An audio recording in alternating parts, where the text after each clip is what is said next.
Bismillahirrahmanirrahim. Assalamualaikum warahmatullahi wabarakatuh. Selamat pagi teman-teman. Kembali hadir video dari saya. Dan kali ini saya akan mencoba menjelaskan satu hasil TMA dari seorang rekan yang kali ini coba kita akan bedah bersama. Rekan saya ini adalah seorang pengajar yang saat ini tergabung di sebuah yayasan dan beliau ingin tahu apakah karir yang sudah dipilih oleh beliau saat ini sudah tepat dan kira-kira apakah memungkinkan jika beliau suatu saat ingin menaikkan jenjang karirnya hingga menjadi kepala yayasan. Apakah bakat-bakat yang beliau miliki mendukung atau tidak? Mari kita akan lihat bersama. Baik, saat ini saya sudah menampilkan satu profil hasil TM assessment ya, yang diawali dengan urutan bakat. Nah, ini adalah urutan bakat dari rekan saya tersebut. Di nomor 1 ada bakat belief, kemudian bakat ideation, ada connectedness, input, responsibility, developer, futuristic, intellection, analytical, communication, strategic, learner, adaptability, dan harmoni. Ini adalah 14 bakat kuat. Nah, jika saat ini beliau adalah seorang pengajar, kira-kira bakat apa saja yang mendukung? Di sini di bakat kuat beliau ada bakat developer di nomor 6, kemudian ada bakat communication di nomor 10, dan ada bakat learner di nomor 12. Sebagai seorang pengajar, beliau memiliki modal yang cukup dengan bakat developer karena beliau ingin selalu memajukan orang lain, ditambah lagi dengan bakat communication, beliau memiliki keluasan dalam menyampaikan pesan, dan juga beliau adalah seorang learner yang senang sekali belajar, sehingga apa yang ia pelajari komunikasikan atau ditransfer kepada murid-murid atau siswa-siswanya. Didukung dengan bakat ideation di nomor 2, di mana beliau memiliki banyak sekali kreativitas untuk menunjang kinerja sebagai seorang pengajar. Beliau juga punya input, kemudian punya intellection, punya analytical. Nah, ini adalah bakat-bakat yang berasal dari wilayah thinking yang akan membantu beliau untuk membuat atau menyusun pembelajaran yang lengkap, kemudian yang sangat dibutuhkan siswa. Mereka juga akan mendapatkan seorang guru yang pengetahuannya lengkap, punya berbagai referensi, memiliki kedalaman berpikir, hingga akan menyampaikan materi secara utuh, secara lengkap, dan juga dinamis. Nah, ditambah lagi, selain dari segi pengetahuan sudah mencukupi, kemudian dari segi kinerja, di sini ada responsibility dan juga belief, seorang guru yang sangat-sangat menyukai pelayanan juga.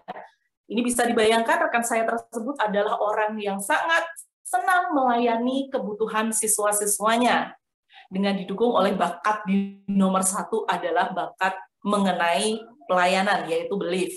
Kemudian ada responsibility, tanggung jawabnya juga sangat besar. Kemudian beliau juga memiliki bakat futuristik ya, yang bisa melihat secara jauh ke depan, begitu, bagaimana murid-muridnya akan diantarkan menuju masa depan mereka masing-masing.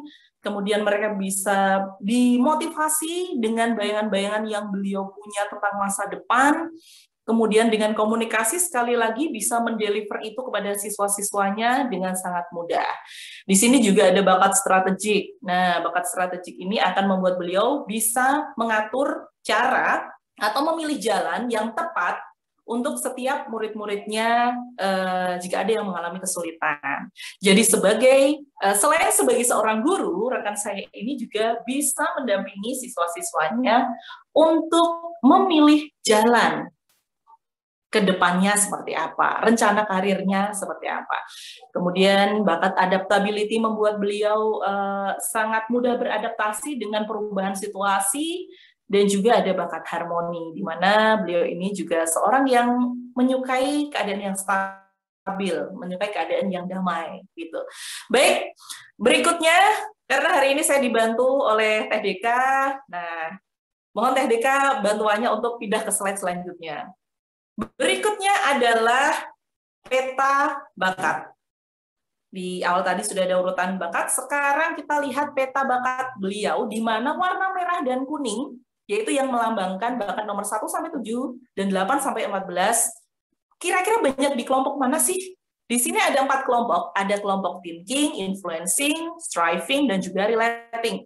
Jika kita lihat secara keseluruhan, warna merah kuning banyak berkumpul di wilayah thinking dan juga wilayah relating. Nah, dengan profil seperti ini, beliau adalah seorang people expert, di mana selain senang sekali memajukan orang, gitu ya, memajukan orang dengan buah pikirannya, beliau ini juga seorang pekerja yang bertanggung jawab, ditandai dengan bakat responsibility dan belief yang juga berwarna merah. Baik, kita ke slide selanjutnya. Di slide selanjutnya ada potensi kekuatan. Kita tunggu sebentar ya. Nah, teman-teman, bagi seorang guru memiliki profil bakat people expert ini sangat-sangat membantu sih kalau menurut saya ya. Jadi beliau ini akan sangat mengerti bagaimana caranya untuk memajukan murid-muridnya, apalagi dengan mata pelajaran yang beliau bawa gitu ya, membuatkan strategi belajar, karena kadang-kadang di mata pelajaran tertentu itu kan memang ada beberapa siswa yang kesulitan ya, dan dibutuhkan seorang guru yang peduli gitu ya, dan bisa memberikan solusi kepada setiap siswanya. Misalnya di pelajaran matematika lah misalnya, ada siswa yang dengan mudah menyerap pelajaran yang disampaikan, namun ada juga beberapa siswa yang kesulitan dan butuh waktu. Di sini kita juga butuh guru-guru yang mampu melayani mereka dengan baik ya. Jadi ngajarnya tuh nggak dengan cuman satu cara.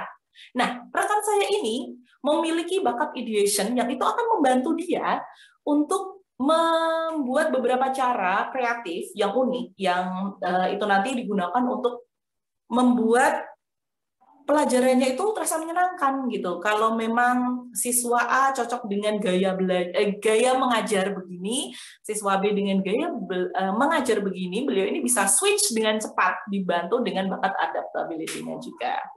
Baik, bisa langsung dibantu dengan slide selanjutnya, Teh Deka. Nah, di sini ada potensi kekuatan. Kita bisa lihat ya, ada 14 potensi kekuatan yang teman saya miliki. Yang pertama ada ideating, kemudian serving, visioning, supporting, kemudian creating, communicating, advising, designing, informing, mentoring, conceptualizing, guiding, researching, dan juga teaching. Yang terakhir, iya, baik. Nah, sebagai seorang pengajar, bayangkan beliau memiliki potensi kekuatan teaching, itu yang paling utama, mengajar kepada orang lain. Kemudian, teaching ini juga didukung oleh researching, di mana beliau ini mampu meriset terlebih dahulu bahan ajarnya sebelum disampaikan ke siswa-siswanya.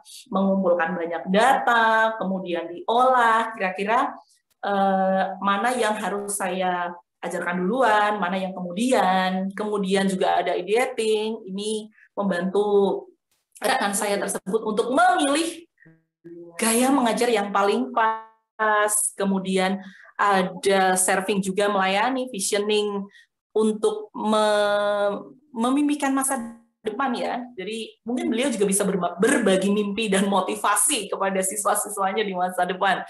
Ada supporting, creating, communicating, advising, ngasih saran gitu ya, memberikan informasi, mementori, membuat konsep juga. Nah, baik, di potensi kekuatan ini saya juga ingin sekalian menjelaskan, kira-kira jika suatu saat teman saya ini berusaha untuk menaikkan jenjang karir gitu ya, sebagai kepala yayasan, apakah bisa? Menurut saya, sebenarnya tipe kepemimpinan itu ada bermacam-macam. Di rekan saya ini, mungkin beliau nggak punya bakat komen ya.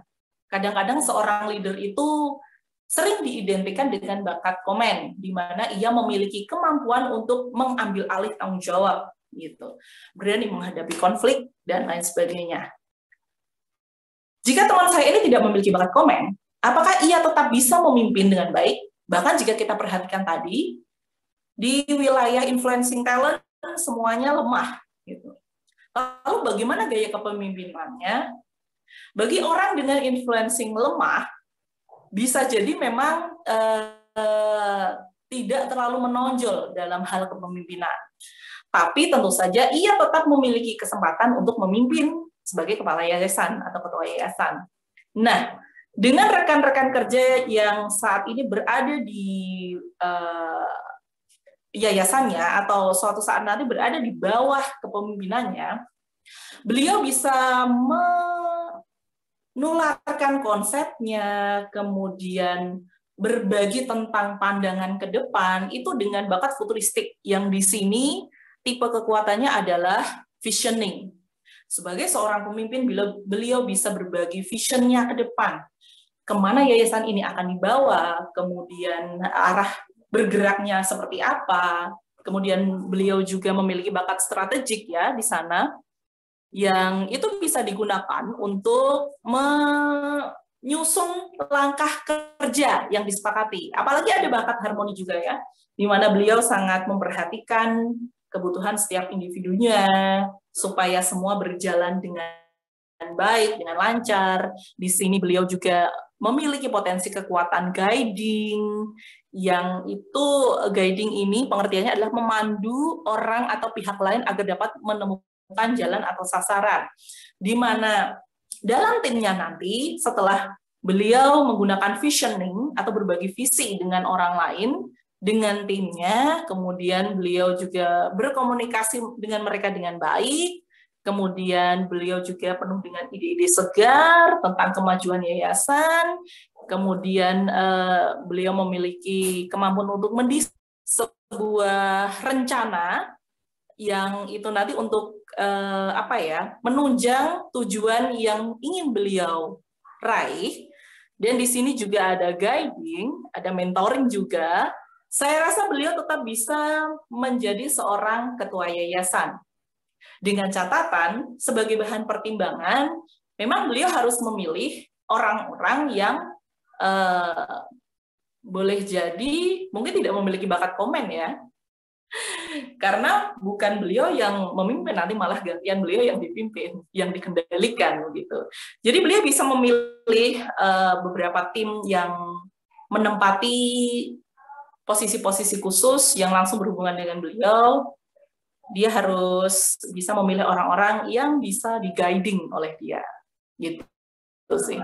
Baik, kemudian di slide selanjutnya kita akan melihat strength cluster map, di mana merah dan kuning di bagian PSP ini lumayan menyebar ya. Rata-rata ada di wilayah GI, kemudian di generating ID, di server, kemudian ada di networking, dan juga reasoning. Memang untuk pekerjaan yang berkaitan dengan administrasi, dengan kelengkapan data-data, beliau ini memang kurang di sana. Nah, sebenarnya nggak masalah juga ketika beliau jadi ketua yayasan, tinggal ambil aja orang-orang yang memang expert di sana. Yang kalau dilihat SCM-nya, orang-orang yang memiliki merah dan kuning bagian PSP-nya di bagian elementary, technical, di elementary dan technical ya, untuk orang-orang yang berurusan dengan data, dengan administrasi sekolah dan lain sebagainya. Di sini beliau terlihat sekali adalah seorang pemikir yang kreatif dan juga memiliki banyak ide. Sekaligus di bagian networking-nya juga bagus, bagian serving-nya juga bagus. Nah, baik, yang terakhir adalah personal branding. Di slide terakhir kita memiliki personal branding. Nah, di atas personal branding ini ada, jika kita lihat adalah strength typology ya. Baik, kita langsung saja ke personal branding. Beliau adalah seorang visionary, kreator, synthesizer, server, dan motivator. Nah, jika beliau menjadi seorang pemimpin, maka beliau ini adalah orang-orang yang banyak sekali ide-idenya, senang melayani. Senang melayani di sini bisa melayani siswanya, bisa melayani timnya, gitu ya, dan juga seorang motivator. Dia akan mendongkrak kinerja tim dengan memotivasi rekan-rekannya dengan vision-vision yang dia punya, dengan strategi yang dia siapkan, dan juga dengan kelengkapan-kelengkapan data yang dia miliki melalui bakat input. Baik, nah demikian penjelasan saya mengenai hasil Talent Mapping Assessment seorang rekan guru. Semoga bisa membantu dan terima kasih sudah menyaksikan video saya. Assalamualaikum warahmatullahi wabarakatuh.